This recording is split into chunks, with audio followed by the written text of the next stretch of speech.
جب استاذ کے سامنے بیٹھے استاذ نے کہا بیٹا پڑھو بسم اللہ الرحمن الرحیم. غوث اعظم خاموش. پھر استاذ نے کہا بیٹا پڑھو بسم اللہ الرحمن الرحیم. غوث اعظم خاموش. پھر استاذ نے کہا بیٹا خاموش کیوں بیٹھے ہو؟ میں تم سے کہتا ہوں پڑھو بسم اللہ الرحمن الرحیم. اب غوث اعظم ارشاد فرماتے میرے استاذ میں پڑھنے کے لیے تیار ہوں، آپ سن لیجئے. آپ کے استاذ نے کہا بیٹا پڑھو. غوث اعظم پڑھتے ہیں اعوذ باللہ من الشیطان الرجیم بسم اللہ الرحمن الرحیم. الف لام میم ذالک الکتاب لا ریب فیہ. پہلا پارہ سنا دیا، دوسرا پارہ سنا دیا، تیسرا پارہ استاذ کو بغیر دیکھے سنا دیا، چوتھا پارہ سنا دیا، پانچواں چھٹا پارہ سنا دیا، ساتواں آٹھواں پارہ سنا دیا. غوث اعظم نے بغیر دیکھے اپنے استاذ کو 18 پارہ سنا دیے. آپ کے استاذ ششوپائی میں ڈوب گئے. پوچھتے ہیں بیٹا عبد القادر تمہاری عمر ابھی 4 سال 4 مہینہ 4 دن کی ہے، تم نے 18 پاروں کو یاد کیسے کر لیا ہے؟ غوث اعظم ارشاد فرماتے ہیں اے میرے استاد سنیے، میری ماں 18 پاروں کی حافظہ تھی. اس وقت تک کوئی گھر کا کام و کاج نہیں کرتی تھی جب تک روزانہ 18 پاروں کی تلاوت نہیں کر لیا کرتی تھی. اے میرے استاد سنیے، میں نے اپنی ماں کے پیٹ میں 15 پاروں کو سن سن کے یاد کر لیا تھا. یہ شان ہے غوث اعظم رضی اللہ تعالیٰ عنہ کی. مقام دیکھیے غوث اعظم کا. اب غوث اعظم رضی اللہ تعالیٰ عنہ روزانہ مدرسے میں پڑھنے کے لیے جاتے ہیں. غوث اعظم فرماتے ہیں جب میں مکتب میں پڑھنے کے لیے جایا کرتا تھا تو غیب سے آواز آیا کرتی تھی بچوں عبد القادر کو بیٹھنے کے لیے جگہ دے دو، اس لیے اللہ کا ولی آ رہا ہے. غوث اعظم فرماتے ہیں جب میں اس آواز کو سنتا تھا، چاروں طرف دیکھتا تھا، اطراف و جوانب پہ نظر ڈالتا تھا، آواز تو سنائی دیا کرتی تھی لیکن آواز دینے والا دور دور تک نظر نہیں آتا تھا. غوث اعظم فرماتے میں سمجھ گیا میں کوئی عام انسان نہیں ہوں بلکہ اللہ کا ولی ہوں. یہ شان ہے غوث اعظم کی. اب روزانہ مکتب میں پڑھنے کے لیے جاتے ہیں. ایک مرتبہ مدرسے میں پڑھنے کے لیے گئے. جب مکتب سے واپس آتے مدرسے سے پڑھ کے اپنی ماں کی گود میں مچلنے لگتے ہیں. ماں کی گود میں بیٹھے ہیں، اپنی ماں سے بڑا پیار کرتے ہیں. کبھی اپنا ہاتھ ماں کے ہونٹوں پہ لگاتے ہیں، کبھی اپنا ہاتھ ماں کے رخسار پہ لگاتے ہیں، کبھی اپنی انگلیاں ماں کے بالوں میں ڈالتے ہیں. بڑے محبت کے انداز میں کہتے ماں آپ کی ماں نے کہا بیٹا عبد القادر آج تم مجھ سے بڑا پیار کر رہے ہو، کبھی اپنا دست مبارک ہمارے ہونٹوں پہ لگاتے ہو، کبھی اپنی انگلیاں ہمارے بالوں میں ڈالتے ہو، کبھی اپنا ہاتھ میرے رخسار سے لگاتے ہو. عبد القادر کہو تم کہنا کیا چاہتے ہو؟ غوث اعظم فرماتے ہیں اے امی جان کہنا یہ چاہتا ہو کہ میں نے تم پر احسان کیا ہے. اسلامی بھائیوں اندازہ لگائیے، غوث اعظم فرماتے ہیں اے میری ماں میں نے تم پر احسان کیا ہے. غوث اعظم کی ماں چونک جاتی ہے، ارشاد فرماتی بیٹا عبد القادر تم نے مجھ پر احسان کیا ہے، احسان تو میرا ہے تم پہ. میں نے کم و بیش 9 مہینے تک اپنے پیٹ میں تمہیں رکھا ہے، 2 سال تک اپنی چھاتیوں کا دودھ میں نے تمہیں پلایا ہے، طرح طرح کی پریشانیاں میں نے برداشت کی ہے، احسان تو میرا تم پہ ہے لیکن عبد القادر تم احسان جتلا رہے ہو. غوث اعظم فرماتے ماں ہاں میں نے تم پہ احسان کیا ہے. آپ کی ماں نے کہا بیٹا بتاؤ کون سا تم نے احسان کیا ہے؟ غوث اعظم فرماتے امی جان سنیے احسان یہ میں نے تم پہ کیا ہے. ایک مرتبہ ایک سائل دروازے پر آیا تھا، ایک بھکاری آیا تھا، اس نے بھیک کا سوال کیا تھا. آپ نے پردے کے آڑ سے اسے بھیک دینے کا ارادہ کیا تھا. آپ نے جو ہی دروازے کے باہر ہاتھ نکالا تھا، آپ کے ہاتھ میں سونے کے کنگن تھے، اس ظالم بھکاری کی نظر آپ کے سونے کے کنگن پر پڑ گئی تھی، وہ بھکاری کنگن چھیننے کے ارادے سے مکان کے اندر داخل ہو گیا تھا، وہ آپ کے ہاتھوں سے کنگن چھیننا چاہتا تھا۔ اے امی جان، اس وقت مکان کے اندر کوئی نہیں تھا، میں آپ کے پیٹ میں تھا، اس وقت آپ نے مکان کے ایک گوشہ میں پناہ لے لیا تھا، آپ نے کہا تھا یا اللہ میری حفاظت فرما، یا اللہ میری حفاظت فرما۔ اے امی جان، اس وقت مکان میں ایک شیر ظاہر ہوا تھا جس نے بھکاری کے ٹکڑے ٹکڑے کر دیے تھے۔ اے میری ماں سنو، وہ کوئی اور نہیں تھا بلکہ تیرا بیٹا غوث اعظم تھا۔ سبحان اللہ، یہ شان غوث اعظم کی مسجد میں کہتے سبحان اللہ۔ بڑا یار بھائی سے سن رہے ہو، ذرا پیار سے بول رہے ہیں سبحان اللہ۔ شان دیکھیے غوث اعظم، بچپن کا زمانہ، ایک مرتبہ غوث اعظم رضی اللہ تعالیٰ عنہ آپ کے نانا کی خانقاہ ہے، کہہ دیجئے سبحان اللہ۔ غوث اعظم کے نانا عبداللہ سومئی کی خانقاہ ہے۔ عبداللہ سومئی کی خانقاہ میں ایک عورت گئی، کیسی عورت تھی؟ جس کے شوہر کا انتقال ہو گیا، اکلوتا بیٹا ہے، بچہ بیمار ہوا، ماں نے سوچا لاؤ اللہ کے ولی کی بارگاہ میں چلی جاؤں، اللہ کے ولی سے دم کروا لیا جائے، بچے کو شفا مل جائے گی۔ شوہر کا انتقال ہو گیا، ماں نے اپنے بچے کو گود میں لیا، لینے کے بعد اللہ کے ولی کی خانقاہ کی طرف چلی، راستے میں کیا دیکھتی ہے؟ بچے نے دم توڑ دیا۔ جب بچے نے دم توڑ دیا تو ماں کی ممتا تڑپ گئی، ماں رو کر کے رب کی بارگاہ میں عرض کرتی پروردگار میری زندگی کی کمائی لٹ گئی، اے مولا اب میں کیا کروں گی؟ میرا اکلوتا بیٹا تھا، اس کا بھی انتقال ہو گیا، اے مولا میرے شوہر کا بھی، اے پروردگار میرے شوہر کا بھی انتقال ہو گیا۔ اللہ کے ولی کی خانقاہ میں جا رہی تھی، مولا راستے میں میرے بچے نے دم توڑ دیا، اب میں کیا کروں گی؟ اسی بچے کو بڑھاپے کا سہارا بننا تھا۔ ماں کی چیخیں نکل گئی، ماں زاروں قطار روتی ہوئی اللہ کے ولی عبداللہ سومئی کی خانقاہ میں گئی، جانے کے بعد کہتی ہے اے اللہ کے ولی میں اپنا بیٹا لے کر کے آپ کی خانقاہ میں آ رہی تھی، راستے میں میرے بچے نے دم توڑ دیا، میری زندگی کی کمائی لٹ گئی ہے، اب میں کیا کروں گی؟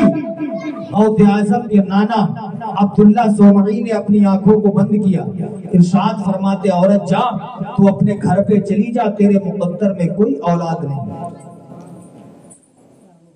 غوث اعظم کے نانا نے کہا عورت تو اپنے گھر پہ چلی جا، تیرے مقدر میں کوئی اولاد نہیں ہے۔ جب ماں نے اتنا سنا میرے نصیبے میں کوئی اولاد نہیں، چیخیں نکل گئے۔ غوث اعظم کا بچپن کا زمانہ ہے، خانقاہ کے باہر کھڑے، آپ نے دیکھا عورت روتی ہوئی خانقاہ سے نکلی، غوث اعظم قریب گئے، جانے کے بعد کہتے بہن رو کیوں رہی ہے؟ کیا تجھے پتا نہیں ہے میرے نانا کی خانقاہ ہے، یہاں جو روتا ہوا آتا ہے وہ ہنستا ہوا جاتا ہے، تو کیوں روتی جا رہی ہے؟ عورت نے کہا بیٹا میری گود میں جو تم بچہ دیکھ رہے ہو یہ میرا اکلوتا بیٹا تھا، میرے شوہر کا انتقال ہو گیا، اس بچے کا بھی انتقال ہو گیا، اسی بچے کو بڑھاپے کا سہارا بننا تھا۔ اللہ کے ولی کی خانقاہ میں لے کر کے بچے کو آ رہی تھی، راستے میں بچے نے دم توڑ دیا، اللہ کے ولی نے کہہ دیا میرے مقدر میں کوئی اولاد نہیں۔ غوث اعظم کو اس عورت پر ترس آ جاتا ہے، آپ نے فرمایا بہن تجھ سے غلط فہمی ہو رہی ہے، تیرا بیٹا مرا نہیں بلکہ دیکھ زندہ ہو گیا۔ جب عورت نے جھانک کے دیکھا واقعی جو بیٹا مر چکا تھا دوبارہ زندہ ہو گیا، جب ماں نے دیکھا مرا ہوا بیٹا زندہ ہو گیا، ماں خوشی کے آنسو بہاتی ہوئی عبداللہ سومئی کے پاس گئی، جانے کے بعد کہتی ہے اے اللہ کے ولی آپ نے کہا تھا میرے مقدر میں کوئی اولاد نہیں، لیکن راستے میں ایک چھوٹا سا بچہ ملا، اس بچے کو میرے بیٹے پہ ترس آ گیا، اس نے میرے بیٹے کو زندہ کر دیا۔ جب نانا نے سنا کہ نواسے نے زندہ کر دیا، اب نانا کو غصہ آتا ہے، غوث اعظم کے نانا نے ایک ڈنڈا لیا، ڈنڈا لینے کے بعد غوث اعظم کو دوڑانا شروع کرتے ہیں، غوث اعظم دوڑتے چلے جا رہے ہیں، نانا دوڑا رہا ہے، نواسا دوڑ رہا ہے،